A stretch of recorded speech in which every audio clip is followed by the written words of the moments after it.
1984 December 2. സമയം അർദ്ധരാത്രി. തണുപ്പുള്ള ആ രാത്രിയിൽ ഭോപ്പാൽ നഗരം ആഴത്തിലുള്ള ഉറക്കത്തിലായിരുന്നു. പെട്ടെന്നാണ് തെരുവിലെ പട്ടികൾ നിർത്താതെ കുരയ്ക്കാൻ തുടങ്ങിയത്. ജനലുകൾക്കിടയിലൂടെ ഒരു വെളുത്ത പുക വീടുകൾക്കുള്ളിലേക്ക് ഇരച്ചുകയറി. അത് വെറുമൊരു പുകയായിരുന്നില്ല. ശ്വസിക്കുന്ന വായുവിനെ വിഷമാക്കി മാറ്റുന്ന, മരണം വിതയ്ക്കുന്ന വാതകമായിരുന്നു അത്. ഇന്ത്യയുടെ ചരിത്രത്തിലെ ഏറ്റവും ഭീകരമായ ആ രാത്രിയിൽ യഥാർത്ഥത്തിൽ എന്താണ് സംഭവിച്ചത്? സൂര്യ 1 ഇന്ന് ആ സത്യങ്ങൾ പുറത്തുവിടുന്നു.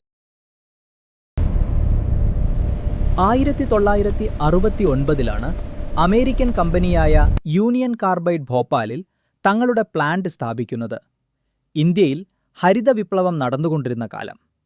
കൃഷി മെച്ചപ്പെടുത്താൻ സെന്ന കീടനാശിനി നിർമ്മിക്കുകയായിരുന്നു ലക്ഷ്യം. ആയിരക്കണക്കിന് ആളുകൾക്ക് ജോലി ലഭിച്ചു. നഗരം വളർന്നു. എന്നാൽ ആ ഫാക്ടറിയുടെ ഹൃദയഭാഗത്ത് ടാങ്ക് നമ്പർ 610 സൂക്ഷിച്ചിരുന്ന മീഥൈൽ ഐസോസയനേറ്റ് MIC എന്ന വിഷവാതകം ഒരു ടൈം ബോംബ് പോലെയായിരുന്നു എന്ന് ആരും ഓർത്തതേയില്ല. ഡിസംബർ 2 രാത്രി ഫാക്ടറിയിലെ പൈപ്പുകൾ വൃത്തിയാക്കുന്നതിനിടെ സുരക്ഷാ വാൽവുകളിലെ തകരാർ മൂലം വലിയ അളവിൽ വെള്ളം 610 നമ്പർ ടാങ്കിലേക്ക് ഒഴുകിയെത്തി. വെള്ളവും മീഥൈൽ ഐസോസയനേറ്റും തമ്മിൽ കലർന്നതോടെ അവിടെ ഭീകരമായ ഒരു രാസപ്രവർത്തനം നടന്നു. ടാങ്കിനുള്ളിലെ താപനിലയും മർദ്ദവും നിയന്ത്രണാതീതമായി ഉയർന്നു. ഒടുവിൽ സുരക്ഷാ കവാടങ്ങൾ തകർത്ത് ആ മാരക വിഷവാതകം ഭോപ്പാലിലെ വായുവിൽ കലർന്നു.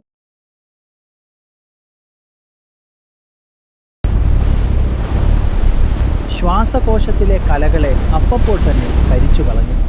ശ്വാസകോശത്തിൽ വെള്ളം നിറയുകയും ശ്വാസം കിട്ടാതെ ആളുകൾ പിടഞ്ഞു മരിക്കുകയും ചെയ്തു.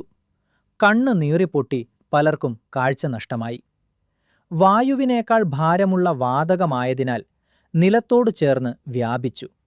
അതുകൊണ്ടുതന്നെ തറയിലുറങ്ങിക്കിടന്ന പിഞ്ചു കുഞ്ഞുങ്ങളാണ് ഈ വിഷപ്പുകയുടെ ആദ്യ ഇരകളായത്. ആ രാത്രി മാത്രം 10,000-ഓളം ആളുകളാണ് വഴിയിൽ മരിച്ചു വീണത്. മൃഗങ്ങളുടെ അവസ്ഥ. മനുഷ്യർ മാത്രമല്ല, ആയിരക്കണക്കിന് കന്നുകാലികളും ചത്തുപോയിരുന്നു. ഇവയെയും നദികളിലും മറ്റും ഉപേക്ഷിച്ചത് വലിയ പരിസ്ഥിതി പ്രശ്നങ്ങൾക്ക് കാരണമായി. ഇന്ദിരാഗാന്ധിയുടെ മരണത്തിന് പിന്നാലെ രാജീവ് ഗാന്ധി പ്രധാനമന്ത്രിയായി ചുമതലയേറ്റെടുത്ത കാലമായിരുന്നു അത്. മധ്യപ്രദേശ് ഭരിച്ചിരുന്നത് മുഖ്യമന്ത്രി അർജുൻ സിംഗ് ആയിരുന്നു. ദുരന്തത്തിന് പിന്നാലെ ഭോപ്പാലിലെത്തിയ രാജീവ് ഗാന്ധി സ്ഥിതിഗതികൾ വിലയിരുത്തി. എന്നാൽ ലോകത്തെ ഞെട്ടിച്ചുകൊണ്ട് കമ്പനി ഉടമ വാറൻ ആൻഡേഴ്സണെ അറസ്റ്റ് ചെയ്തെങ്കിലും മണിക്കൂറുകൾക്കുള്ളിൽ അദ്ദേഹത്തിന് ജാമ്യം നൽകി ഒരു സർക്കാർ വിമാനത്തിൽ രാജ്യം വിടാൻ അന്നത്തെ ഭരണകൂടം സൗകര്യമൊരുക്കി. ഇത് ഇന്ത്യൻ രാഷ്ട്രീയ ചരിത്രത്തിലെ ഇന്നും ഉത്തരം കിട്ടാത്ത വലിയൊരു ചോദ്യമായി അവശേഷിക്കുന്നു. വാറൻ ആൻഡേഴ്സൺ ഒരിക്കലും ശിക്ഷിക്കപ്പെട്ടില്ല. 2014 അമേരിക്കയിൽ വെച്ച് അയാൾ മരിച്ചു. ഇന്ന് യൂണിയൻ കാർബൈഡ് എന്ന കമ്പനി നിലവിലില്ല. 2001 ഡൗ കെമിക്കൽസ് ഈ കമ്പനിയെ ഏറ്റെടുത്തു. എന്നാൽ ദുരന്തമുണ്ടാക്കിയ മാലിന്യങ്ങൾ നീക്കം ചെയ്യാനോ ഇരകൾക്ക് നീതി നൽകാനോ അവർ ഇന്നും തയ്യാറായിട്ടില്ല. ആ പഴയ ഫാക്ടറി ഇന്നും ഒരു പ്രേതാലയം പോലെ ഭോപ്പാലിൽ നിലനിൽക്കുന്നു.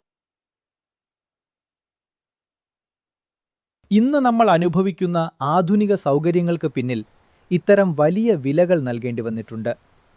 പുതിയ തലമുറയിലെ വിദ്യാർത്ഥികൾക്ക് ഇത് വെറുമൊരു ചരിത്രമല്ല, ഒരു പാഠമാണ്. പരിസ്ഥിതി നിയമങ്ങളും സുരക്ഷാ മാനദണ്ഡങ്ങളും എത്രത്തോളം പ്രധാനമാണെന്ന് ഭോപ്പാൽ നമ്മെ പഠിപ്പിക്കുന്നു.